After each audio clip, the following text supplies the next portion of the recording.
You know, what really gets me most of all of this is the spin that's out there about Site C.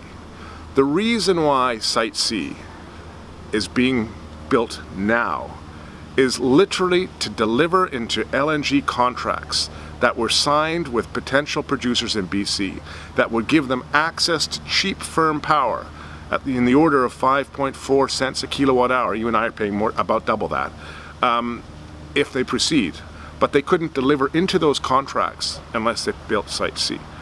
So one of the other reasons why the BCNDP made no sense for them to actually go forward with Site C is virtually every LNG company that was here has walked. There's one still going, that's LNG Canada. They are going to be making a final investment decision very soon. We have been, very, very clear with the BCNDP that, anyone who knows my background knows that I was 25 years as a climate scientist. I didn't get into politics for issues like proportional representation. I didn't get into politics for issues about ICBC. I got into politics because I saw British Columbia positioned as a potential leader in the new economy and the green economy, and then that leadership failing. And I cannot stand by and watch the government promise 40% emission reductions by 2030, not put in place a plan that would take us there at the same time as adding 48 megatons from LNG. The danger is LNG, is that we can all do everything we want to do in terms of greenhouse gas emissions. And then at the same time, there's a potential of adding the single biggest point source of greenhouse gas emissions in Canadian history. It kind of is inconsistent. It's a little bit like Mr. Trudeau saying, in order to have a climate plan in Canada, we need to build a pipeline to triple capacity from the oil sands. If it sounds like it doesn't make sense, there's a reason. It doesn't make sense. We're really troubled by this. We've seen increasing greenhouse gases from the fugitive emissions associated with horizontal fracking. Again, you'll hear this out there that we've had fracking in British Columbia for 50 years. It's true, but that was vertical fracking, holes going straight up and down. With the onset of the new technologies in the last decade or so, we now have horizontal fracking, which use vast quantities of fresh water and have vast consequences in terms of the fugitive emissions, the methane that just goes directly into the atmosphere, which is troubling in terms of reducing greenhouse gases because it's very powerful. So with the rather almost exponential increase in production in recent years, we've had a real issue with respect to methane increase. The fact of the matter is that if we start to add in more LNG, these continue to go through the roof. So what have the NDP done? Well, this is where it gets really disturbing to me. I sat for 4 years in opposition, side by side with the NDP. Initially, I was the only one arguing against LNG.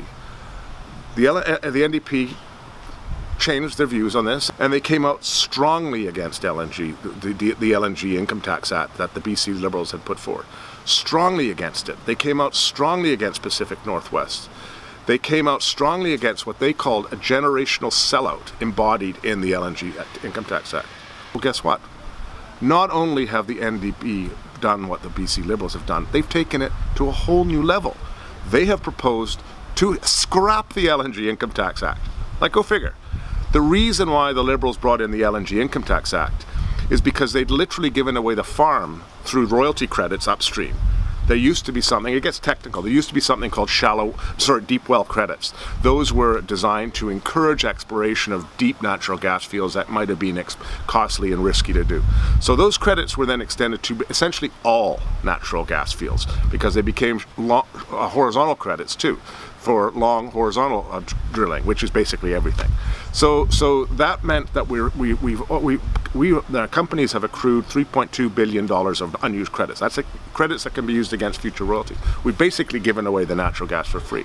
The BC Liberals' view was that, okay, we'll give them away the natural gas and we'll make some money when they start earning, and hence the LNG Income Tax Act. BCNDP took it to a whole new level. They want to repeal the LNG Income Tax Act. Remove that act, so we're even not going to get revenue then, but it gets worse. They want to exempt LNG Canada from increases to greenhouse to the carbon tax above $30 a ton. They want to exempt LNG Canada from PST on the construction. Let's also not forget that a lot of that construction will be offshore. They want to take it to a whole new level as well.